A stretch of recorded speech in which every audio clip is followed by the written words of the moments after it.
Hi, and welcome to Beyond the Classroom Rocket Chemistry. My name is Neil, and I'm here with the Vigo County Public Library at our West Branch location in their outdoor pavilion, where we'll be recording because we are working with an open flame source today. So today we're going to be making miniature rocket engines that use a hybrid fuel source. If you registered for our program, you'll be getting one of our kits, which includes most of what you'll need today to follow along. Even if you didn't register or you couldn't get to our website in time, most of what we'll be using are just simple household ingredients that you could probably find or you may already have. The one thing that we haven't included today is going to be a flame source, like a lighter or matches. Make sure that you're working with an adult who's supervising or have them help with the fire.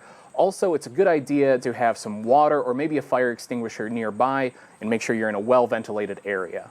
So let's take a look at all the components we'll be using.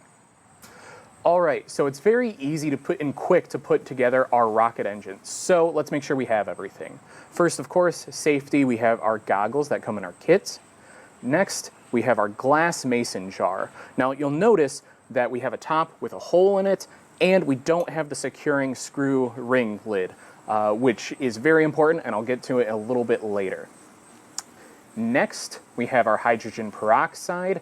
Now, if you've studied your chemistry before, you know hydrogen peroxide is a molecule that is abbreviated as H2O2, and that's going to be also very important.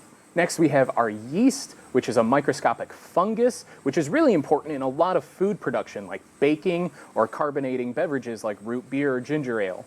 But today we're using yeast because it contains a certain type of protein known as an enzyme. That enzyme is called catalase, and it's very important for our reaction. And finally, we have our ziti pasta. Any sort of pasta can work for this as long as it has a flat end that can stand up. Luckily for us, pasta is a wonderful fuel source for both our rocket and your body. So we're going to be making a hybrid fuel rocket engine. Now, when looking at types of fuel, there are three types of rocket engines. First, the most common and earliest developed was the solid fuel engine, which, like its name implies, uses any type of solid fuel as its ignition source. That can be something like gunpowder or complex gels that they use today, or if you're working at home, even sometimes sugar can be used. Now, the major drawback of solid fuel engines is that they consume all their fuel very quickly. You can't really control how quick they go, and they can be dangerous to store. Next, there's liquid fuel rocket engines. They use a liquid fuel source. They are very powerful, they are easy to control, and their containers can be reused. The drawback with liquid fuel engines is that they can be very complex to make, time-consuming, and expensive. Today, we're going to be doing a hybrid fuel engine, which, like its name implies, is a combination of the two. We'll be using a partially liquid fuel source in the form of pure oxygen and a partially solid fuel source, our pasta. All right, now it's time to get started. Safety first. Let's put on our chemistry goggles. Okay, next we're going to be taking our mason jar and filling it about 3/4 of the way full with hydrogen peroxide. Now, this doesn't need to be precise. We just want to have enough of the materials in the mason jar to have a proper reaction.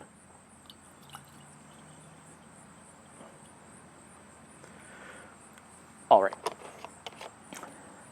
Next, what we're going to be doing is adding our active yeast. Now, once we put it in there, it's going to start reacting quickly, and lots of bubbles are going to form.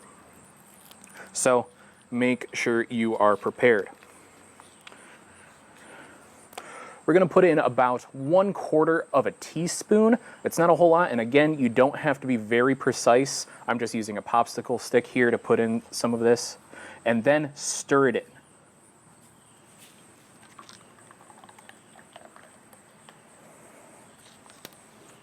We see our bubbles forming. We place our lid on top. Oh, going a little over. That's okay. Okay, now we have our pasta noodle placed over our hole, and now we're going to light it.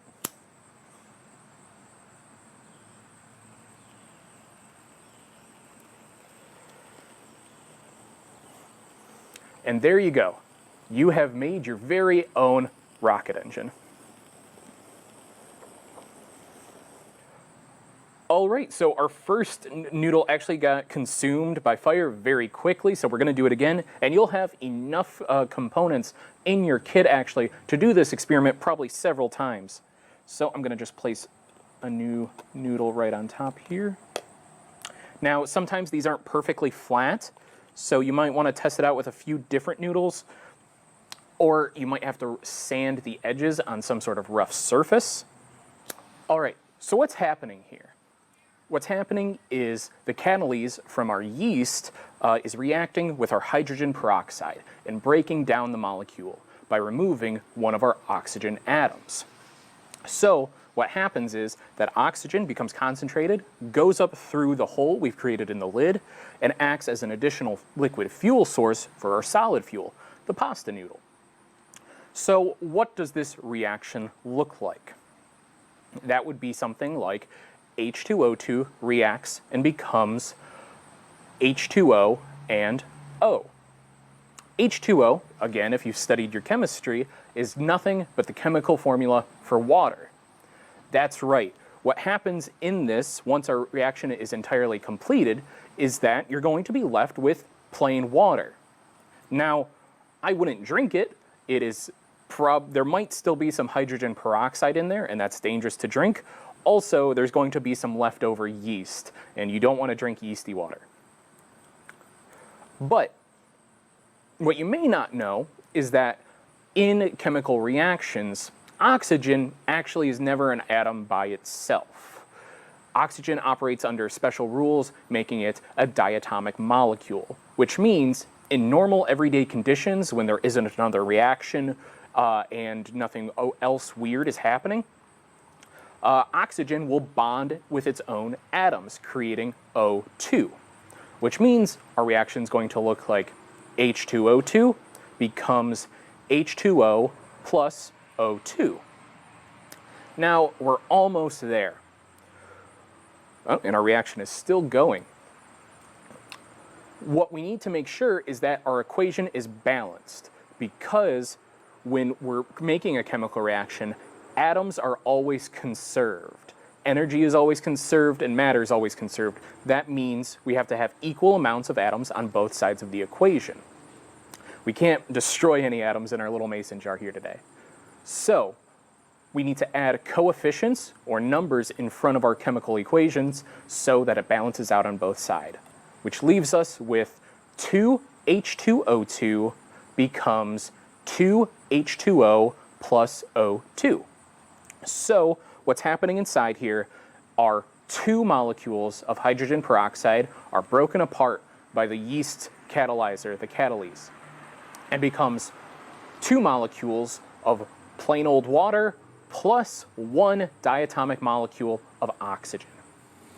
All right, and just like in real-life hybrid rocket engines, our rocket's going to continue to go until both our solid and our liquid fuel sources are entirely consumed. As you can see here, our solid fuel, the pasta, has now been entirely incinerated. It's just some ash. And it'll do that all on its own once all of our fuel is used up, and now that our hydrogen peroxide has stopped reacting with the yeast. Now, if you don't want it to burn out, or if it gets out of control, two ways you can stop is one, removing our solid fuel source by just knocking your pasta noodle off. Now be careful, because it's on fire, there might be some embers. Or you can just lift the lid, which will remove our liquid fuel source by letting the oxygen escape from that concentrated space. Either way, very safe to stop this reaction. Well, there you go. You have made your very own miniature hybrid fuel rocket engine.